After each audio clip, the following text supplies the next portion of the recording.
Assalamualaikum warahmatullahi wabarakatuh. Kepada yang terhormat Bapak Kepala Sekolah SDN Bulan 1, Bapak Kosianto SPD MD, yang kami hormati Ibu Guru SDN Bulan 1 dan karyawati SDN Bulan 1.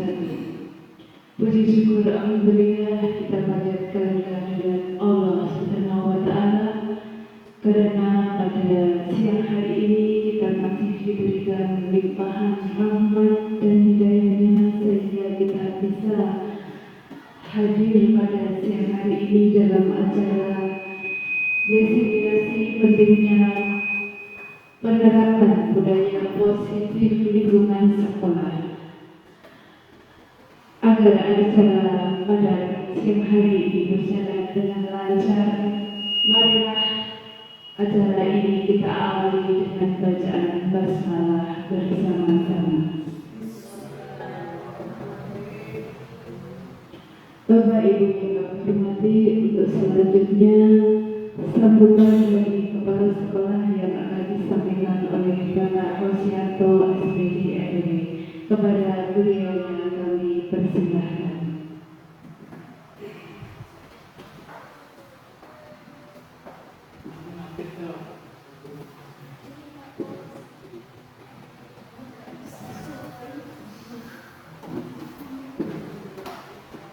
Bismillahirrahmanirrahim. Assalamualaikum warahmatullahi wabarakatuh.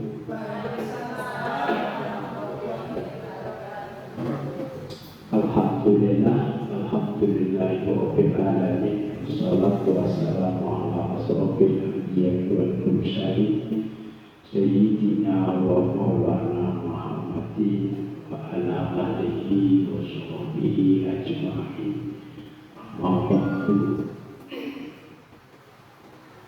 Yang saya hormati Bapak dan Ibu guru dan karyawan yang berbahagia, bersyukur atas nikmat Allah pada siang ini kita bisa melaksanakan kegiatan terkait dengan diseminasi pentingnya penerapan budaya positif di lingkungan sekolah.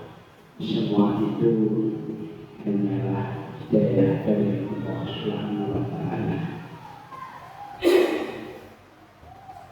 Allahumma sholli ala sayyidina Muhammad wa ala ali sayyidina Muhammad. Kita bersoal kepada Nabi, semoga kita di akhir zaman nanti kita selalu mendapatkan syafaatnya. Amin ya rabbal alamin. Bapak Ibu yang berbahagia, perlu saya sampaikan di hadapan panjenengan bahwa di era saat ini bangsa kita sudah dikatakan krisis mental, krisis karakter, dan krisis budi pekerti. Sehingga pada kesempatan ini kita akan menyampaikan pentingnya penerapan budaya positif.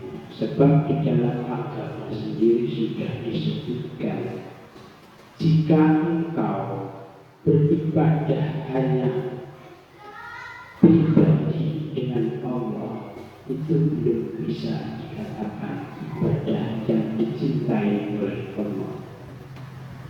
Tetapi Allah sudah berpesan, ibadah yang aku cintai adalah ibadah yang bersentuhan dengan sesama hamba-Mu.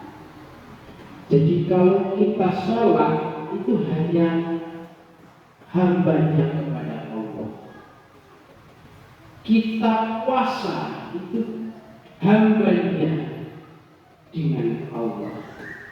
Tetapi Allah lebih suka jika kita membantu kepada orang lain, bersedekah kepada orang lain, membantu penderitaan orang lain, meringankan beban kepada orang lain.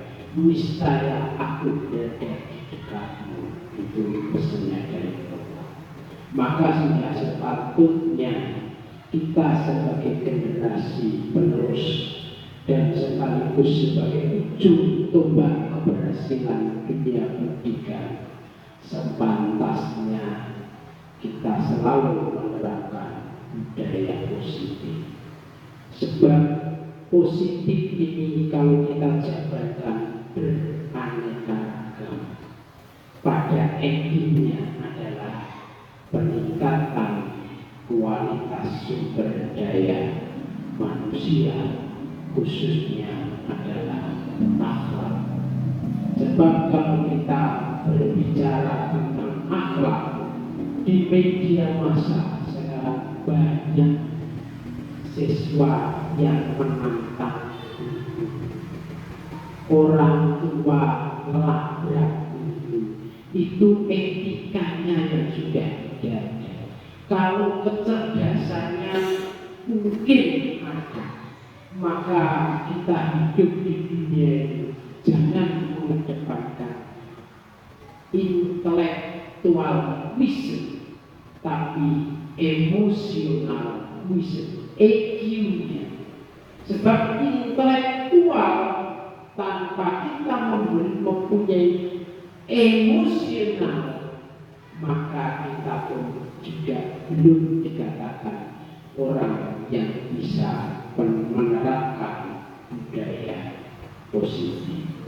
Untuk itu saya berpesan kepada ibu bapak selaku pengajar, selaku pendidik, mari kita utamakan mendidiknya, jangan mengajar saja. Dengan mengajar kita hanya bisa mentransfer ilmu dari seorang guru ke siswa. Tapi kalau mendidik itu merubah karakter anak dari yang belum bisa menjadi bisa, dari yang belum matang menjadi matang. Itulah peran utama kita seorang pendidik. Nanti lebih jelasnya akan disampaikan oleh narasumber kita, calon guru penggerak Bu Ida Bibria SPD SD.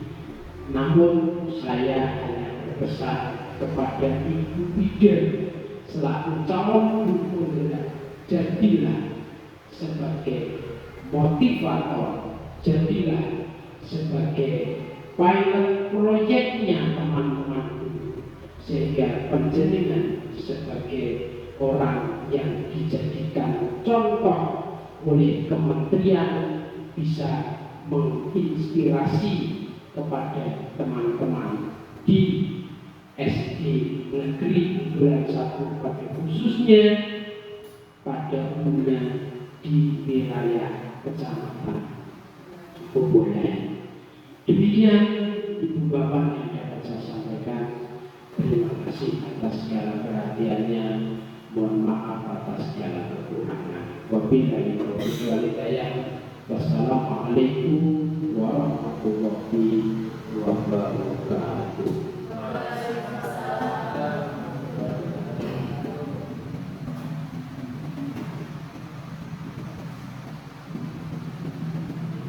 Terima kasih atas sambutan yang disampaikan.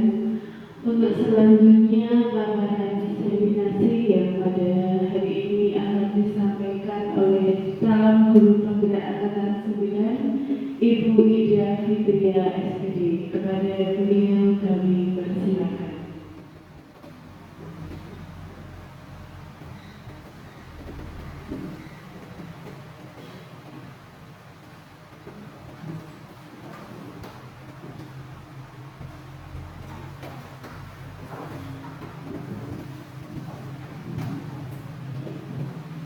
Assalamualaikum warahmatullahi wabarakatuh.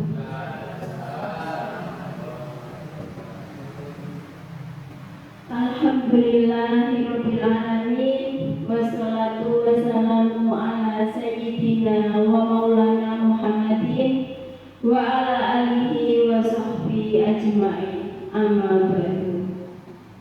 Puji syukur kehadirat Allah Subhanahu wa taala yang telah telah melimpahkan rahmat dan karunia-Nya kepada kita, sehingga kita diberikan nikmat sehat dapat mengikuti acara pada pagi hari ini dalam keadaan sehat seperti yang kita harapkan.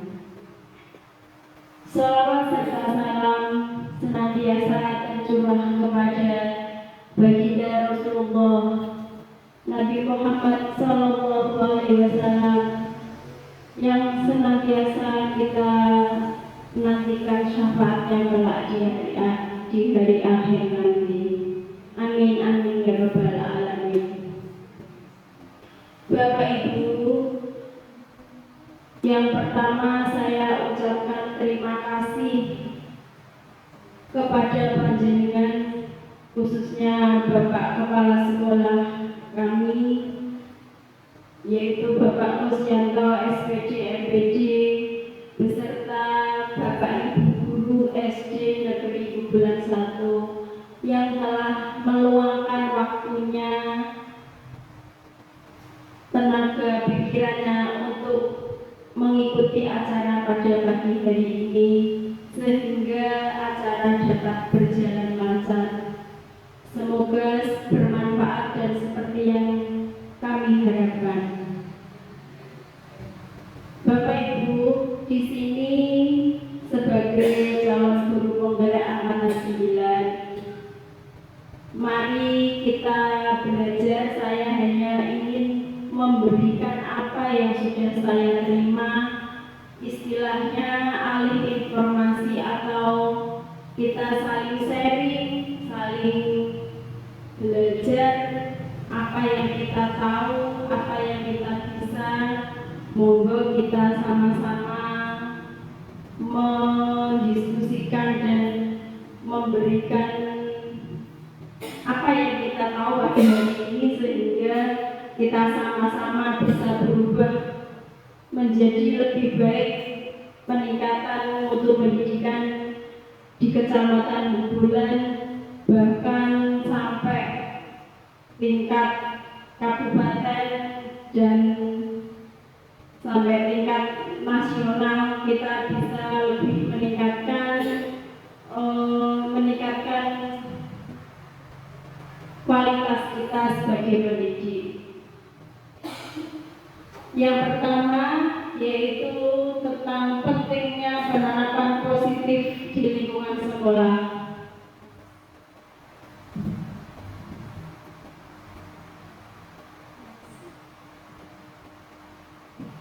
Tujuan kami mengadakan diseminasi yaitu agar guru dapat menghayati pentingnya budaya positif dan penerapannya untuk mempertebal karakter murid dalam mewujudkan profil pelajar Pancasila.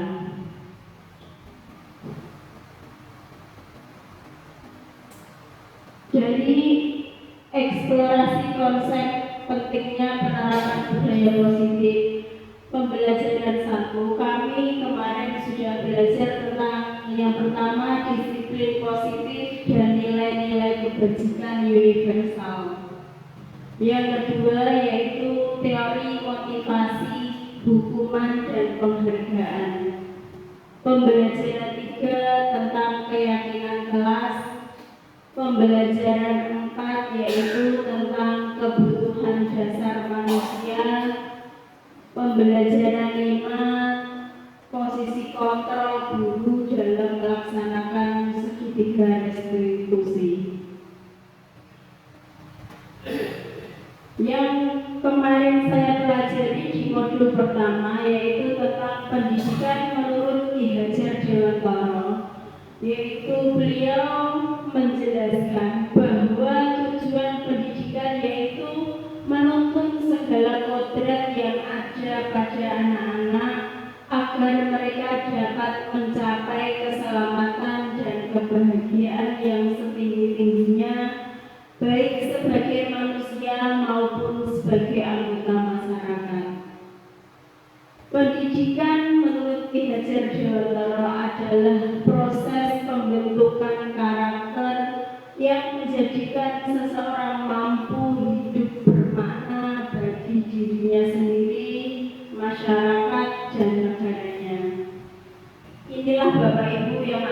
menjadi tugas kita sebagai pendidik untuk memberikan karakter kepada anak didik kita sehingga akan bermanfaat untuk dirinya pada khususnya, untuk masyarakat di lingkungan sekitarnya, dan untuk negaranya.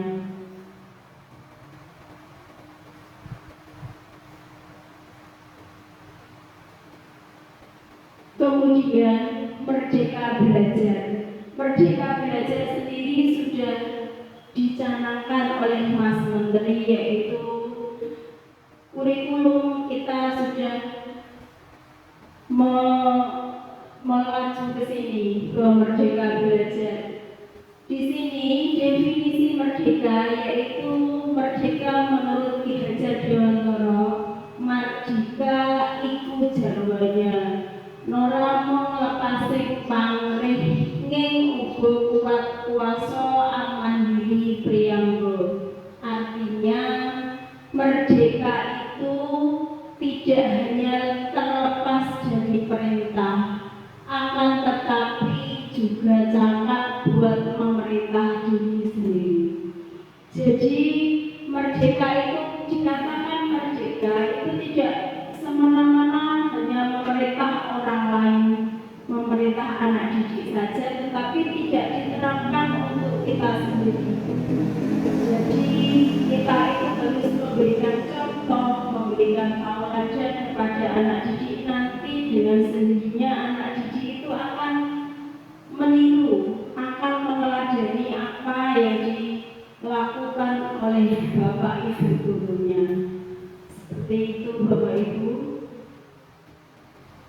Kemudian di sini tentang disiplin positif.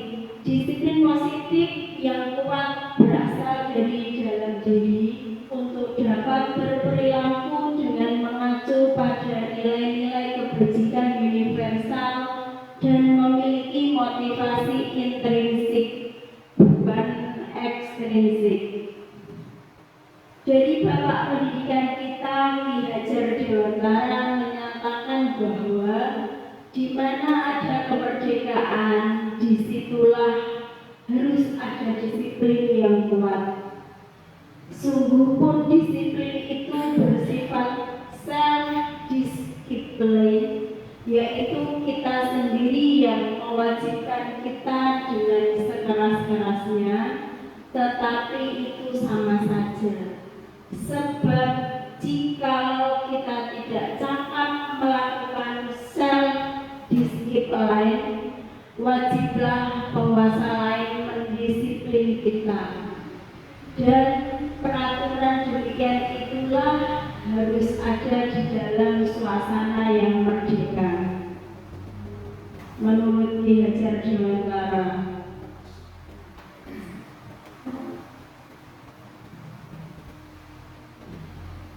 Di sini kita akan menjabarkan yang pertama tentang nilai-nilai kebajikan universal. Ini sudah sesuai dengan profil pelajar Pancasila yang memiliki 5 nilai, yaitu yang pertama beriman, bertakwa kepada Tuhan Yang Maha Esa dan berakhlak mulia. Yang kedua mandiri, yang ketiga bernalar kritis, yang keempat berkebinekaan global, yang kelima gotong royong, dan keenam kreatif. Kita sudah mengikuti beberapa pelatihan workshop untuk menggalakkan profil pelajar Pancasila ini. Jadi kita semua sudah tahu apa yang ada di dalam nilai-nilai profil pelajar Pancasila ini. Kemudian teori motivasi. Menurut Dian Goosen dalam bukunya Restructuring School Discipline, ada 3 alasan motivasi manusia melakukan sesuatu. Motivasi manusia melakukan sesuatu itu yang pertama karena untuk dari ketidaknyamanan atau hukuman. Yang kedua, untuk mendapatkan imbalan atau penghargaan dari orang lain. Yang ketiga, untuk menjadi orang yang mereka inginkan dan menghargai diri sendiri dengan nilai-nilai yang mereka percaya.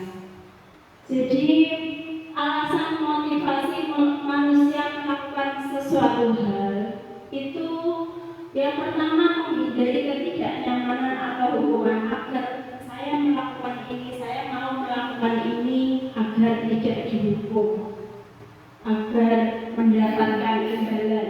Itu alasannya yang pertama seperti itu. Kemudian untuk menjadi orang yang mereka inginkan, agar saya bisa seperti yang mereka inginkan, agar saya bisa menghargai saya ini loh bisa.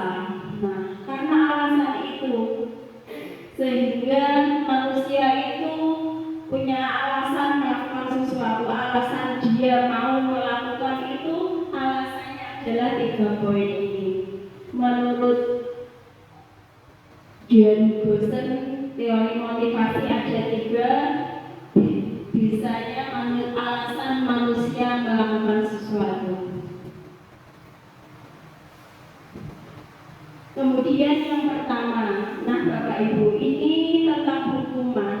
Kita setiap hari menghadapi peserta didik yang mempunyai beberapa macam karakter yang berbeda-beda antara anak satu dengan anak yang lain.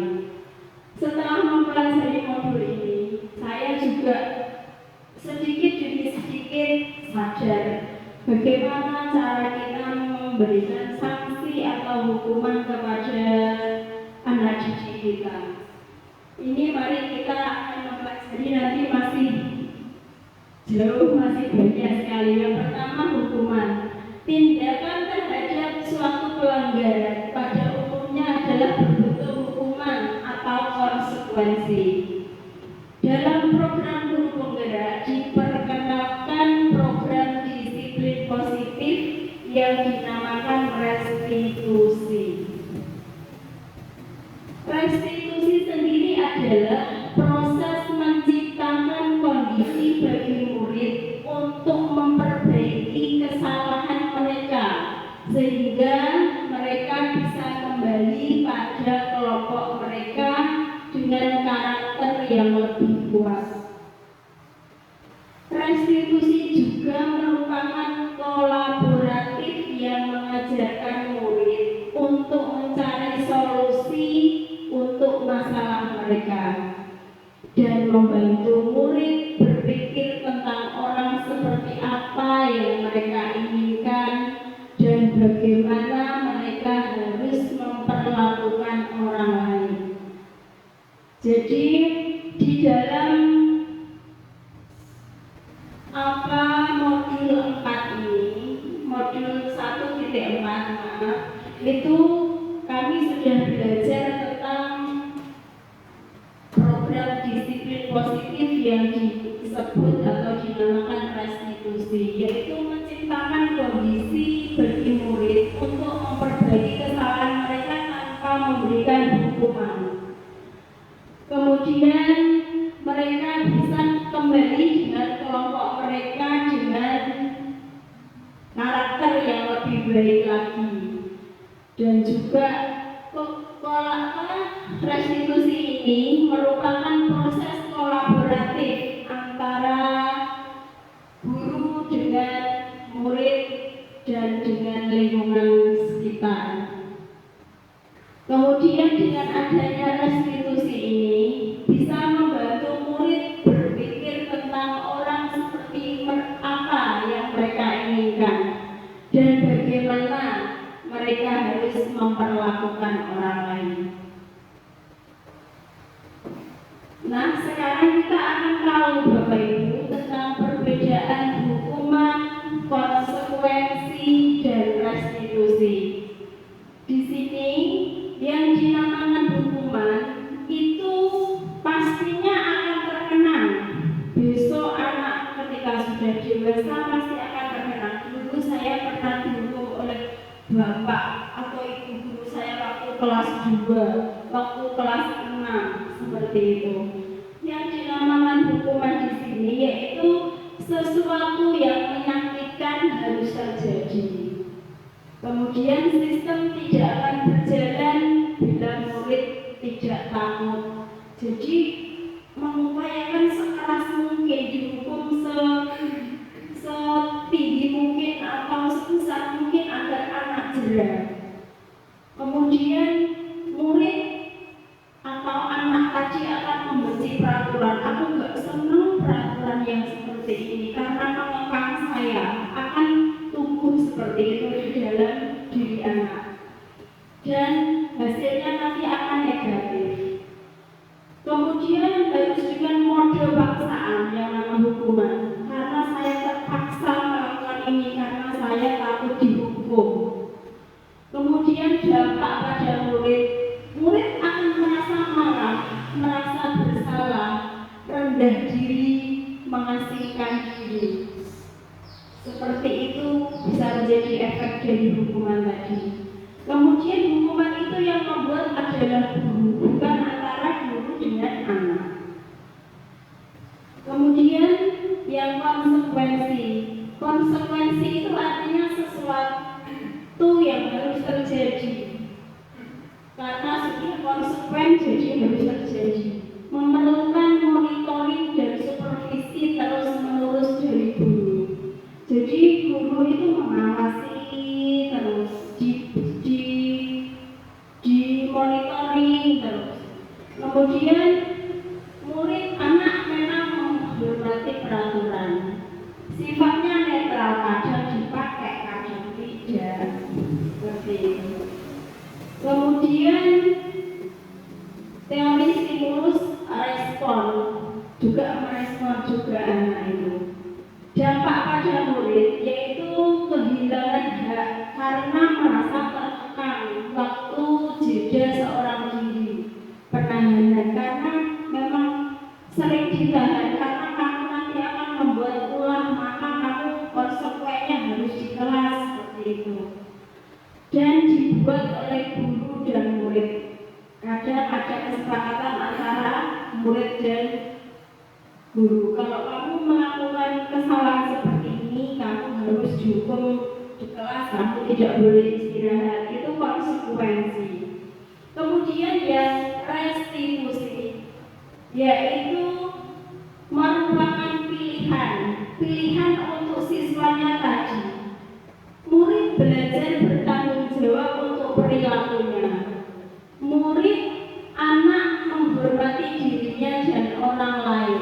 Nanti akan menjadi dampak positif. Berdasarkan teori kontrol nanti ada beberapa. Kemudian dampaknya untuk murid, anak tidak akan kehilangan waktu, namun akan bersemangat untuk memperbaiki diri. Kemudian yang membuat restitusi ini nanti adalah anak sendiri akan tergerak, sadar apa yang dilakukan, apa kesalahannya, nanti dia akan mencari solusi sendiri untuk menyelesaikan pelanggaran atau sesuatu yang seharusnya tidak dilakukan tetapi dilakukan oleh anak tersebut. Itulah perbedaan antara hukuman, konsekuensi, dan restitusi. Di sini penghargaan. Saat kita berulang kali menjanjikan hadiah kepada anak-anak agar berperilaku tanggung jawab, atau kepada seorang murid agar mempelajari sesuatu yang baru, atau kepada seorang karyawan pun agar melakukan pekerjaan yang berkualitas, itu sebenarnya kita sedang berasumsi mereka tidak dapat melakukannya atau mereka tidak akan memilih untuk melakukannya, karena asumsi kita seperti ini. Kamu kalau tidak saya beri gelar, saya tidak beri hadiah, kamu tidak akan bisa melakukan ini dan tidak mau berusaha. Itu asumsi kita jelas. Itu yang namanya kita memberikan penghargaan.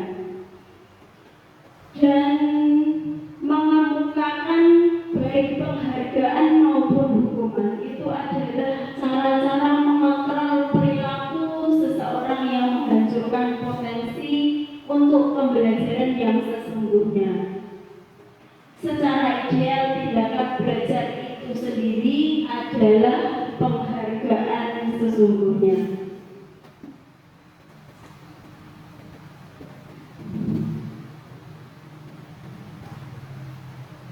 Kemudian tindakan memberikan penghargaan nilainya sama dengan menghukum seseorang. Yang pertama, pengaruh jangka pendek dan jangka panjang. Yang kedua, penghargaan tidak efektif. Yang ketiga, penghargaan merusak hubungan. Yang keempat, penghargaan mengurangi ketepatan. Yang kelima, penghargaan akan menurunkan kualitas. Yang keenam, penghargaan akan mematikan kreativitas. Penghargaan menghukum. Dan 8, motivasi dari dalam diri atau intrinsik.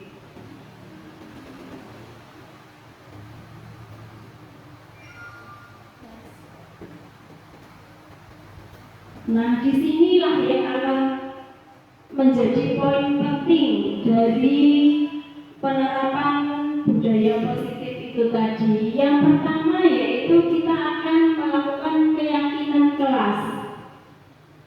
Mengapa tidak peraturan saja? Mengapa harus keyakinan kelas? Inilah alasannya Bapak Ibu. Nanti kita akan menerapkan apa yang namanya segitiga restitusi tadi. Di sini yang pertama, mengapa kita memiliki peraturan harus menggunakan helm bila mengendarai kendaraan roda 2? Kira-kira apa jawabannya Bapak Ibu? Jika mengapa kita memiliki peraturan harus menggunakan helm bila mengendarai kendaraan roda 2? Untuk keselamatan. Betul. Mesti jawabannya yang akan terlintas adalah itu, untuk keselamatan. Kemudian untuk pertanyaan yang kedua, mengapa kita memiliki peraturan 3M? Menggunakan masker, mencuci tangan, dan menjaga jarak 1,5 meter. Alasannya karena apa? Untuk kesehatan, keamanan, betul. Itu yang akan terlintas di benak kita. Nah, dari jawaban itu, dari jawaban keselamatan dan jawaban keamanan kesehatan tadi, akan muncullah yang namanya keyakinan dalam diri kita, sehingga dari situlah akan terbentuk perilaku positif. Tentunya kalau kita menerapkan di dalam kelas akan menjadi keyakinan kelas. Tahapan pembentukan keyakinan kelas. Yang pertama, mempersilahkan murid-murid di kelas untuk bercurah pendapat tentang peraturan yang perlu disepakati kelas. Yang kedua, mencatat semua masukan-masukan para murid di papan tulis atau di kertas besar, di mana semua anggota kelas bisa melihat hasil curah pendapat satu kelas tadi. Yang ketiga, susunlah keyakinan kelas sesuai prosedur. Atau ini untuk membentuk keyakinan kelas, gantilah kalimat-kalimat dalam bentuk negatif menjadi positif. Kemudian meninjau kembali daftar curah pendapat yang sudah dicatat. Yang kelima, tinjau ulang keyakinan kelas secara bersama-sama. Dan sebaiknya keyakinan kelas tidak terlalu banyak, bisa berkisar 3-7 prinsip atau keyakinan. Setelah keyakinan kelas selesai dibuat, maka semua warga kelas dipersilahkan meninjau ulang dan menyetujuinya dengan menandatangani keyakinan kelas tersebut, termasuk guru dan semua warga murid. Yang terakhir, keyakinan kelas selanjutnya bisa dilekatkan di dinding kelas di tempat yang mudah dilihat semua warga kelas. Ini cara menentukan keyakinan kelas. Yang pertama yaitu dengan seperti ini, kesepakatan ide-ide yang muncul antara anggota satu kelas tadi, yaitu bisa ide dari murid, kemudian sepakat nanti dibentuk kelompok, akan mencurahkan apa idenya untuk menjadi keyakinan kelas atau kesepakatan kelas apa, nanti dituliskan di dalam kertas, bisa ditempel per kelompok, sehingga nanti akan muncullah keyakinan kelas yang kita jadikan kesepakatan kelas. Nah, di sini saya sudah menerapkan keyakinan kelas di kelas 6. Keyakinan kelas 6 SD Negeri Bubulan 1. Yang pertama, tidak boleh bertengkar dengan teman. Dilarang mengejek nama orang tua. Yang ketiga, tidak diperbolehkan melepas jilbab di kelas. Yang keempat, tidak boleh membuang sampah sembarangan. Yang kelima, disiplin membawa buku, tulis, dan PR ketika jam hari itu.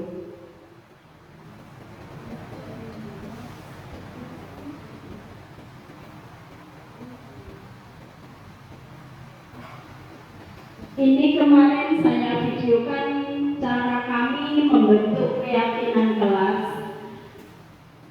Yang pertama, saya membentuk kelompok karena saya membuat kami kelas 6 akan membuat kesepakatan kelas sebanyak 10. Jadi setiap anak saya beri, setiap kelompok saya bentuk 3 anak dan memberikan ide apa yang mereka inginkan, apa yang mereka tulis agar menjadi kesepakatan kelas yang harus kita patuhi.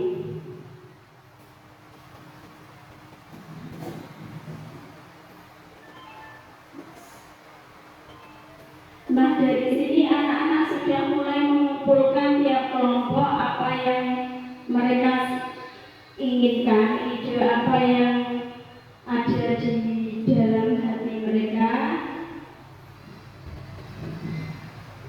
Nanti akan terbentuk kesepakatan kelas.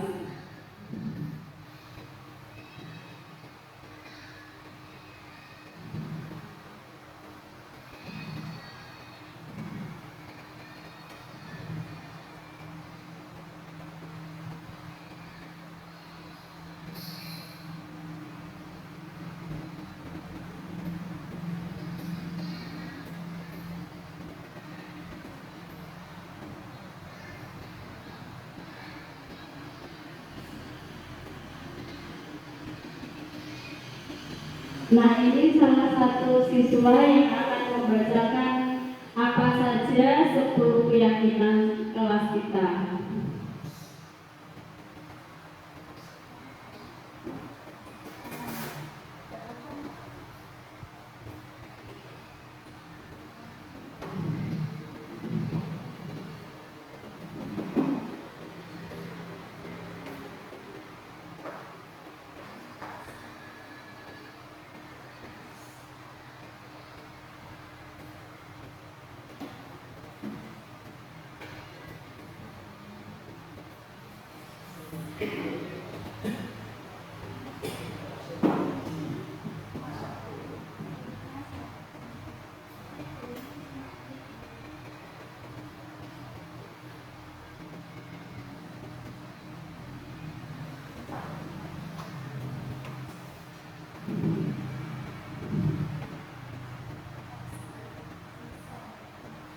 Nah, dari sini Bapak Ibu, kita sudah mempunyai keyakinan kelas untuk kelas kita masing-masing, dan kita akan mentaati apa yang sudah menjadi kesepakatan kita tadi.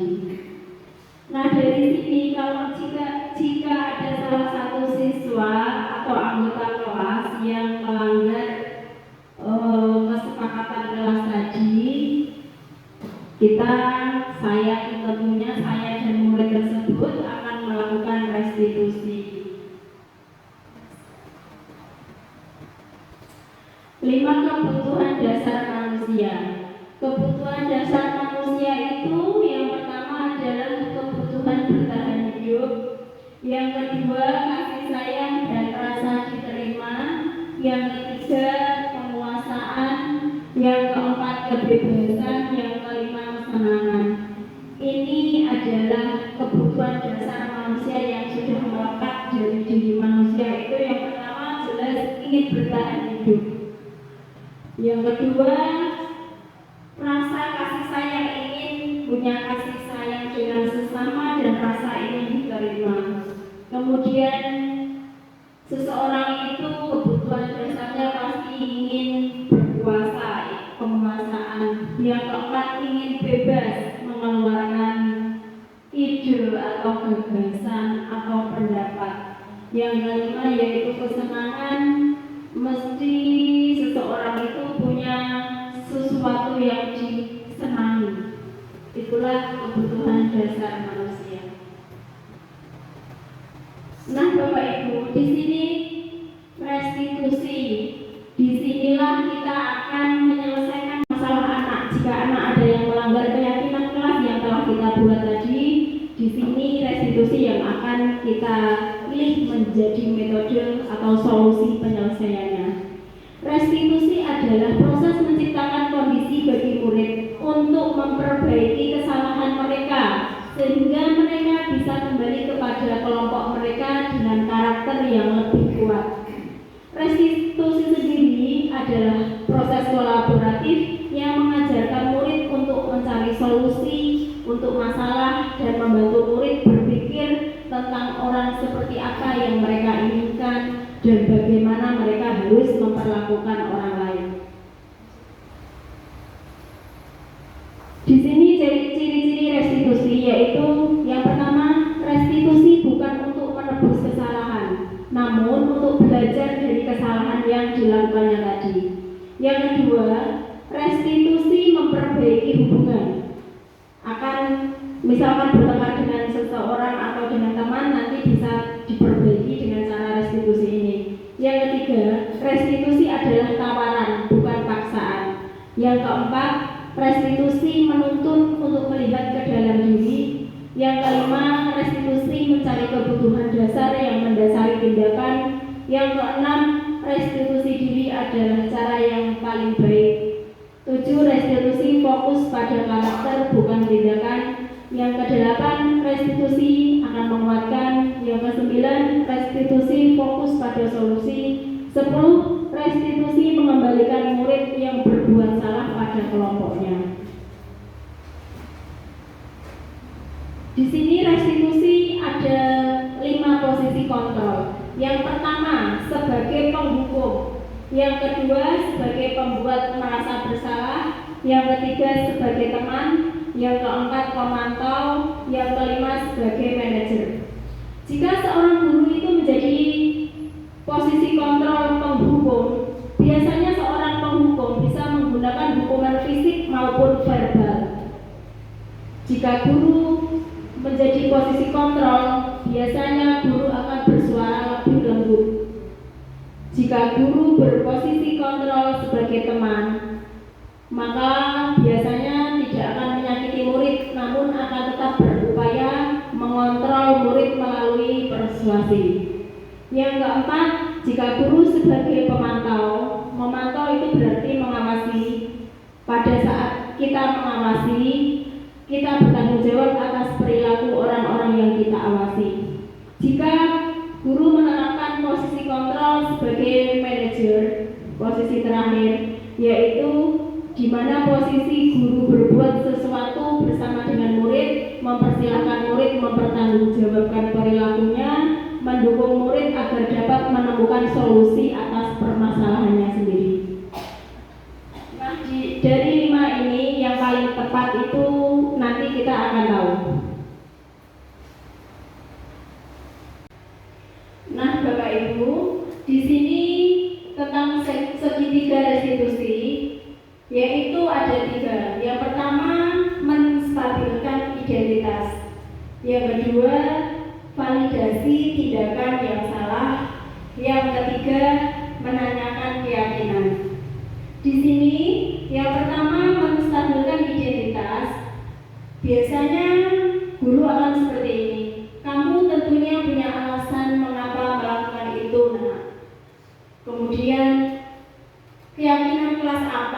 yang telah kita sepakati. Yang kedua, validasi tindakan yang salah tadi. Tentunya seperti ini yang ditanyakan. Adakah cara yang lebih efektif untuk mendapatkan apa yang kamu butuhkan? Kamu ingin menjadi orang seperti apa? Yang ketiga, menanyakan keyakinan. Itu seperti ini. Setiap orang pasti pernah melakukan kesalahan, membuat penguatan, dan kamu bukanlah satu-satunya yang pernah melakukan ini. Jadi anak dengan pertanyaan seperti itu, dia akan mencoba mengintrospeksi diri, apa yang menjadi alasan saya melakukan ini sampai seperti ini. Dia akan mengaku, kemudian akan timbullah solusi, akhirnya besok saya akan lebih baik seperti ini. Dari segitiga restitusi ini yang akan kita terapkan sebagai perubahan dulu jika kita menyelesaikan masalah anak dengan hukuman atau dengan sanksi-sanksi yang lain. Tahapan segitiga restitusi. Yang pertama tadi, menstabilkan identitas. Bagian dasar segitiga bertujuan untuk mengubah identitas anak dari orang yang gagal karena melakukan kesalahan menjadi orang yang sukses. Yang kedua, validasi tindakan yang salah. Artinya setiap tindakan kita dilakukan dengan satu tujuan, yaitu memenuhi kebutuhan dasar. Kalau kita memahami kebutuhan dasar, apa yang mendasari sebuah tindakan itu dilakukan, kita akan bisa menemukan cara-cara atau solusi yang paling efektif untuk memenuhi kebutuhan tersebut. Yang ketiga, menanyakan keyakinan. Di sini menanyakan keyakinan itu menyatakan bahwa kita pada dasarnya termotivasi secara internal ketika identitas sukses telah tercapai, yaitu ketika kita berada di langkah 1, menstabilkan identitas tadi, dan tingkah laku yang salah, apa yang diperbuat anak tadi, kesalahannya apa tadi, pada langkah 2 telah tervalidasi, maka anak akan siap untuk dihubungkan dengan nilai-nilai yang dia percaya tadi dan berpindah menjadi orang yang dia inginkan. Dengan tindakan tahapan segitiga restitusi ini, anak akan menemukan solusi apa untuk menyelesaikan masalahnya agar tidak sampai terjadi lagi.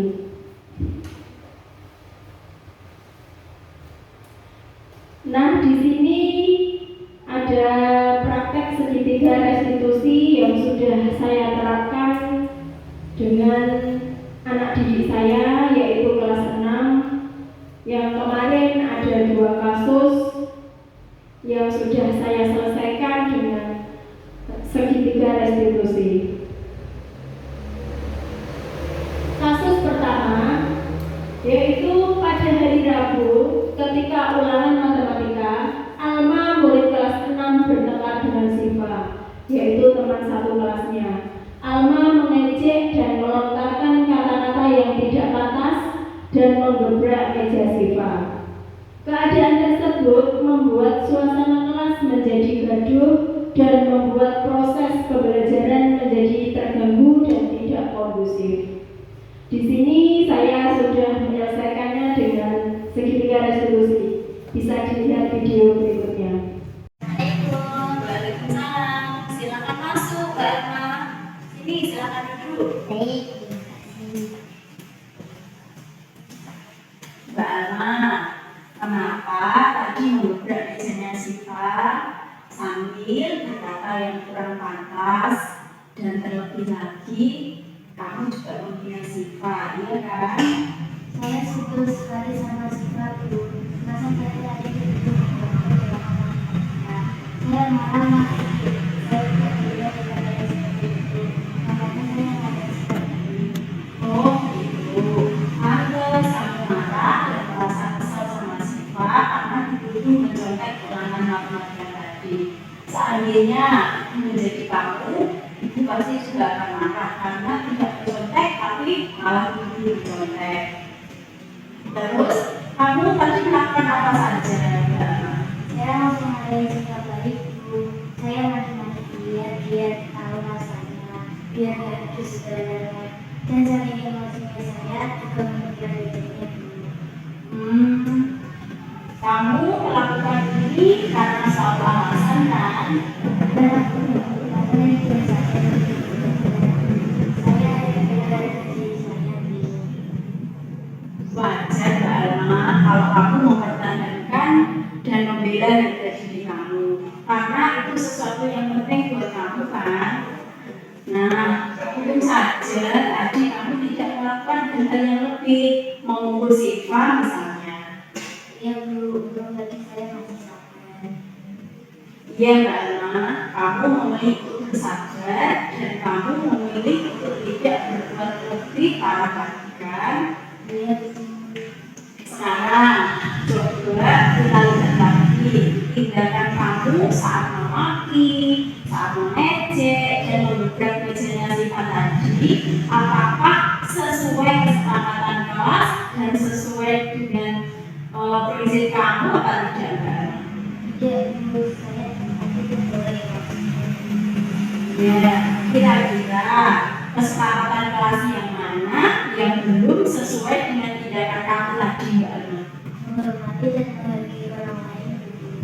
Mbak Alma meyakini atau tidak bahwa menghormati dan menghargai orang lain itu penting untuk kamu?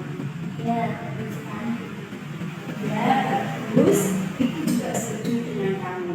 Lalu, keyakinan yang seperti apa yang harus kamu lakukan saat sedang marah atau sedang emosi agama? Harus lebih sabar. Betul sekali. Kamu bersedia atau tidak memperbaiki masalah ini? Dia bersedia bu. Mbak Alma, apa yang akan kamu lakukan untuk memperbaiki masalah ini? Saya akan lebih sabar dan menahan diri bu. Jika saya tidak saya akan lakukan. Ya, bagus sekali Mbak Alma. Sekarang kamu boleh kembali ke kelas. Baik bu, terima kasih. Ya, sama-sama.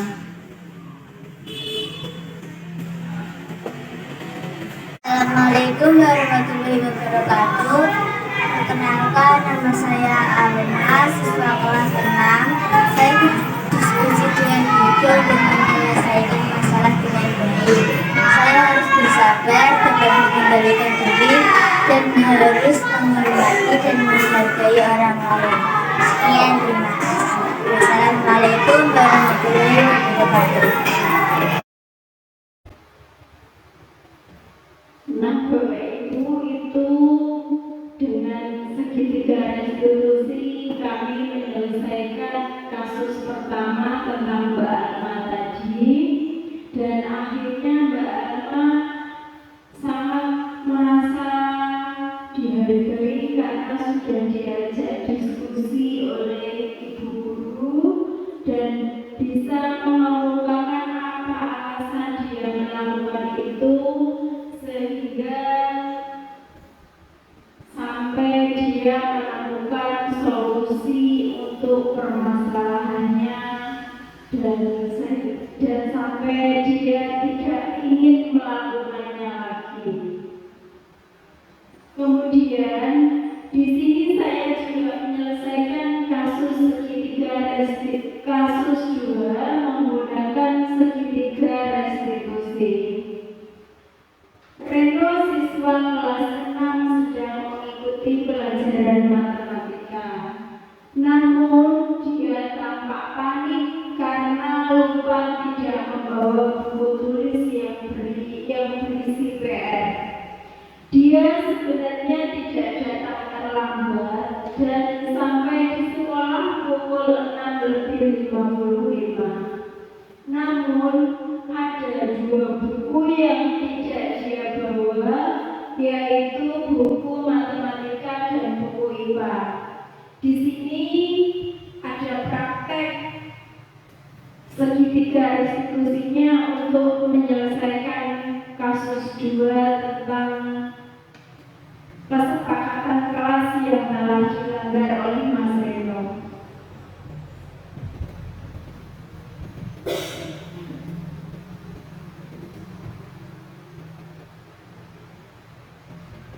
Assalamualaikum. Waalaikumsalam. Silakan masuk Reno. Yuk, Silakan duduk.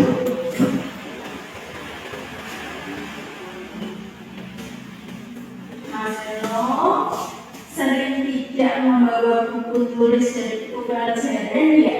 iya Bu. Mas Reno berbuat kesalahan itu sebenarnya manusiawi. Apakah saat ini kamu telah menjadi orang yang baik untuk dirimu sendiri dengan tidak membawa buku pelajaran pada hari ini? Tidak Bu. Sekarang yang terpenting, mari kita mencari solusi untuk permasalahan kita, dan kita harus memperbaiki kesalahan ini. Setuju apa tidak Mas Reno? Iya Bu, setuju.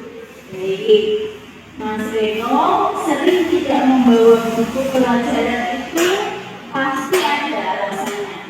Kenapa sih Mas Reno tidak membawa buku?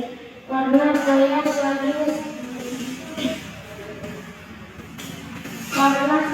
tidak sempat membaca jadwal Bu. Setiap malam saya bermain HP sehingga saya bangun kesiangan.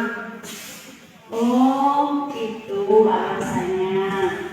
Lalu, kira-kira tindakan ini tadi sesuai dengan kesepakatan kelas apa belum? Kalau belum, kira-kira kesepakatan mana yang kamu sudah langgar? Disiplin. Ya, menurut kamu disiplin itu penting apa tidak buat kamu Mas Reno? Sangat penting Bu, karena dengan disiplin saya akan rajin belajar dan membawa buku pelajaran. Ya, betul. Disiplin itu sangat penting, menjadikan kita akan lebih baik, lebih bertanggung jawab terhadap tugas dan semua kewajiban kita. Iya Bu, saya menyesal. Maafkan saya Bu. Baik, nak, kalau kamu sudah menyesal, kamu itu sudah menunjukkan sikap yang baik dengan meminta maaf tadi.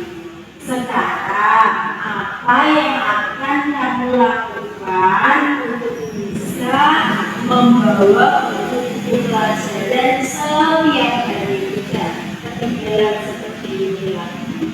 Saya akan tidur lebih awal, mengurangi main HP dan akan memasang alarm agar bangun pagi supaya bisa belajar dan menata buku sesuai jadwal. Bagus Mas Reno, kamu telah menemukan solusi dan cara yang bisa menyelesaikan masalah kamu kemarin. Sekarang kamu boleh kembali ke kelas. Baik, terima kasih Bu. Ya, sama-sama. Assalamualaikum. Waalaikumsalam. Assalamualaikum warahmatullahi wabarakatuh. Perkenalkan, nama saya Reno, saya siswa kelas 6. Terima kasih Bu Guru, saya diajar diskusi untuk menemukan solusi dari tindakan yang saya lakukan, yaitu tidak membawa buku pelajaran, dan solusinya saya harus mengurangi mengajar dan bangun lebih awal. Sekian, terima kasih. Wassalamualaikum warahmatullahi wabarakatuh.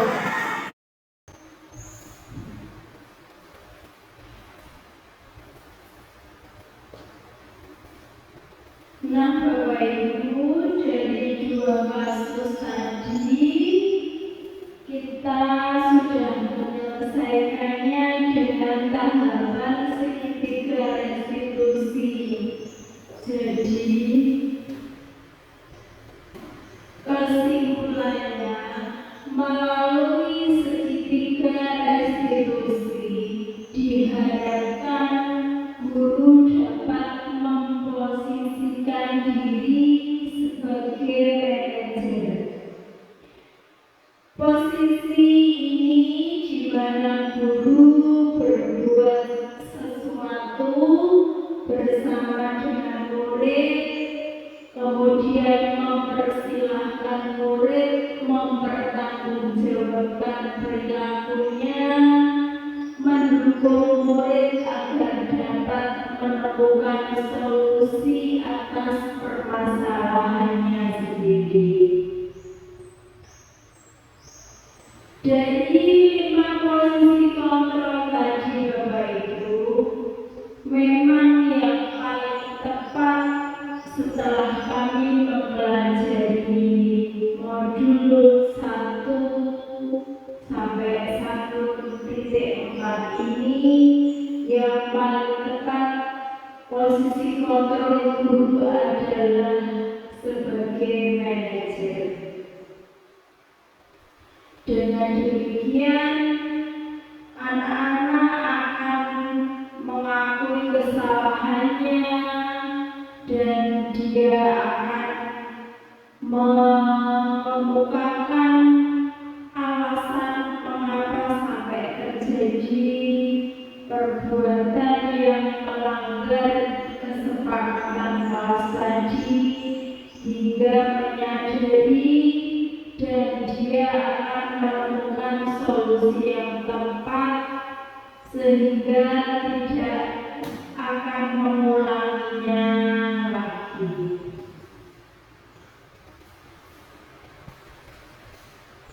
Perlu diingat hal penting dalam penerapan budaya positif ini Bapak Ibu, dengan terjadinya kolaborasi antara sekolah dan orang tua siswa, yaitu dan juga dengan masyarakat lingkungan sekitar, kita akan dapat mewujudkan penerapan budaya positif. Karena dengan budaya positif, maka akan terbentuk dan mengakar kuat jika dimulai dari rumah, sekolah, dan lingkungan masyarakat. Karena peran pendidik itu ketika kita mengajar anak-anak di sekolah dan yang di rumah adalah dengan orang tua, pendidikan dari orang tua, kemudian juga dengan lingkungan sekitar yang akan menjadi pengaruh baik buruknya anak nanti Bapak Ibu.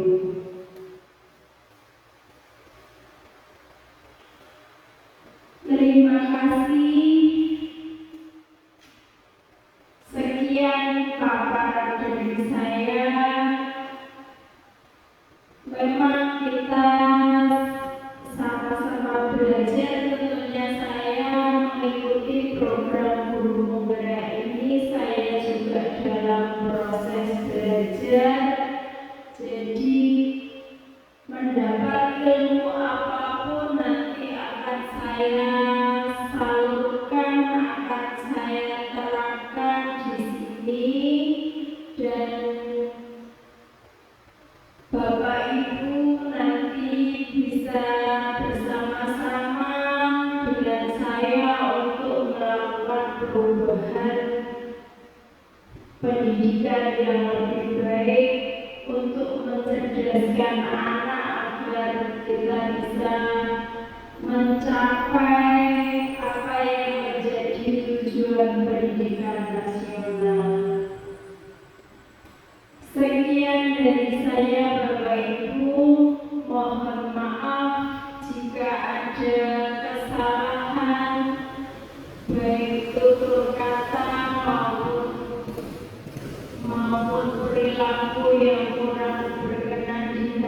Bapak Ibu semua, saya mohon maaf yang sebesar-besarnya. Wabillahi taufiq wal hidayah.